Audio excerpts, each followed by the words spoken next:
एक राजा और एक नागिन का प्यार। भागते हुए कदम, पीछे दुश्मन और सामने मायावी अरण्य का जाल।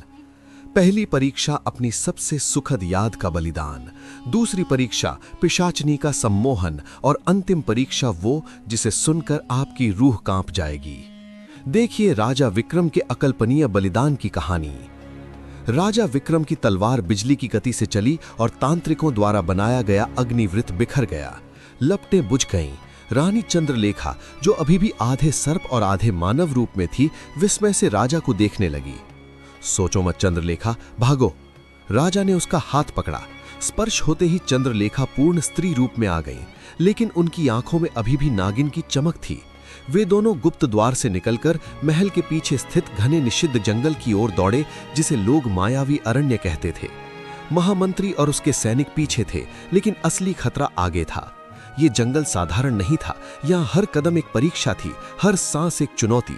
जैसे ही उन्होंने जंगल की सीमा पार की, दिन का उजाला गायब हो गया और एक भारी बैंगनी धुंध छा गई। अचानक जंगल के पेड़ चलने लगे। जिस रास्ते से वे आए थे वो गायब हो गया। राजा ने दाहिनी ओर कदम बढ़ाया तो जमीन दलदल बन गई। महाराज, मेरी आंखों में देखिए, चंद्रलेखा ने कहा। नागिन की दृष्टि भ्रम नहीं देखती। राजा ने उस पर भरोसा किया और दलदल के ऊपर तैरते हुए एक अदृश्य रास्ते पर कदम रखा। वे कुछ दूर ही गए थे कि हवा में सड़ांझ फैल गई। अंधेरे से दो लाल अंगारे जैसी आंखें चमक उठी।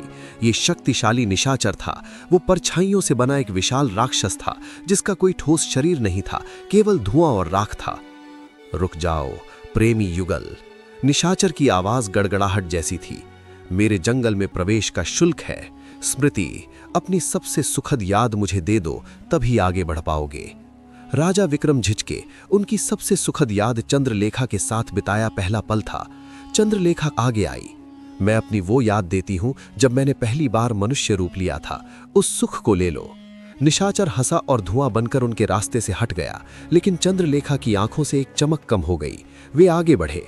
अभी वे निशाचर के साए से निकले ही थे कि जंगल का माहौल बदल गया। सड़ांध की जगह मादक सुगंध आने लगी। हवा में संगीत बजने लगा। सामने एक पुराने बरगद के पेड़ से एक झूला लटक रहा था। उस पर एक स्त्री बैठी थी, अकल्पनीय रूप से सुंदर। उसकी त्वचा संगमरमर सी सफेद थी और होंठ रक्त जैसे लाल। ये महाशक्तिशाली पिशाचनी थी। उसने राजा को देखा और मुस्कुराई। वो मुस्कान किसी भी पुरुष का दिल रोकने के लिए काफी थी। विक्रम, उसने राजा का नाम पुकारा। तुम एक सांप के लिए अपनी जान क्यों दे रहे हो? मेरे पास आओ, मैं तुम्हें अमृतत्व दूंगी। मैं तुम्हें वो सुख दूंगी जो ये ठंडी नागिन कभी नहीं दे सकती। राजा के कदम ठिठक गए। पिशाचिनी की आंखों में गहरा सम्मोहन था। चंद्रलेखा ने देखा कि राजा की तलवार झुक रही है। पिशाचिनी अपने लंबे नुकीले नाखून बढ़ाते हुए हवा में तैरती हुई राजा के गले की ओर बढ़ी। विक्रम जागो, चंद्रलेखा ने राजा के कान में फुसफुसाया नहीं, बल्कि एक तेज फुंकार मारी। उस फुंकार की ध्वनि ने सम्मोहन तोड़ दिया। राजा ने तुरंत अपनी तलवार उठाई।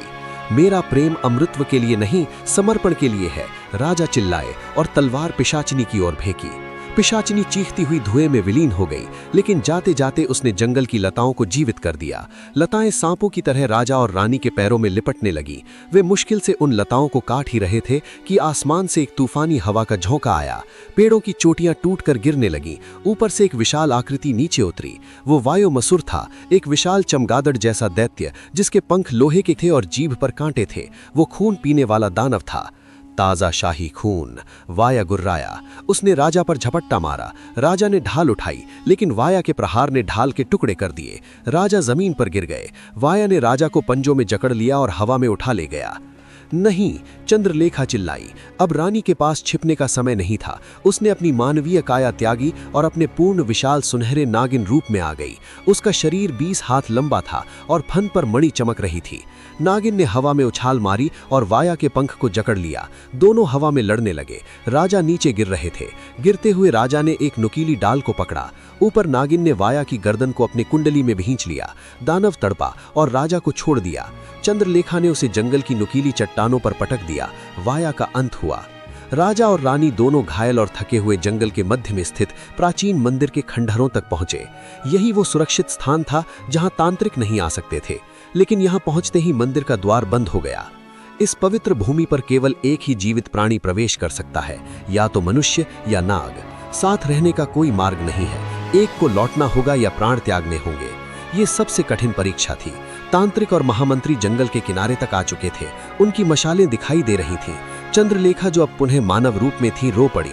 महाराज, आप जाइए, मेरा और आपका साथ यहीं तक था। मैं नागलोक लौट जाती हूँ। राजा विक्रम ने उसका हाथ कसकर पकड़ा। नहीं, मैंने समाज से लड़ाई की, राक्षसों को हराया, सिर्फ तुम्हें खोने के लिए नहीं। राजा ने अपनी हथेली पर तलवार रखी। मैं अपना राजपाट और अपना मनुष्य जीवन त्यागता हूँ। अगर ये जंगल जादुई है तो मुझे भी मेरी रानी जैसा बना दे। राजा ने अपना रक्त मंदिर की देहरी पर चढ़ा दिया। जैसे ही रक्त जमीन पर गिरा, जंगल कांप उठा। निशाचर, पिशाचिनी और मरे हुए वाया की आत्माएं गवाह बनी। एक तेज रोशनी हुई। राजा विक्रम का शरीर बदलने लगा। उनकी त्वचा सुनहरी होने लगी। उनका प्रेम इतना सच्चा था कि मायावी अरण्य ने नियमों को ही बदल दिया। राजा विक्रम अब मनुष्य नहीं रहे, वे एक इच्छाधारी नाग बन गए थे। अब वे दोनों एक ही दुनिया के थे। जब महामंत्री और तांत्रिक वहां पहुंचे तो उन्हें वहां कोई राजा या रानी नहीं मिली।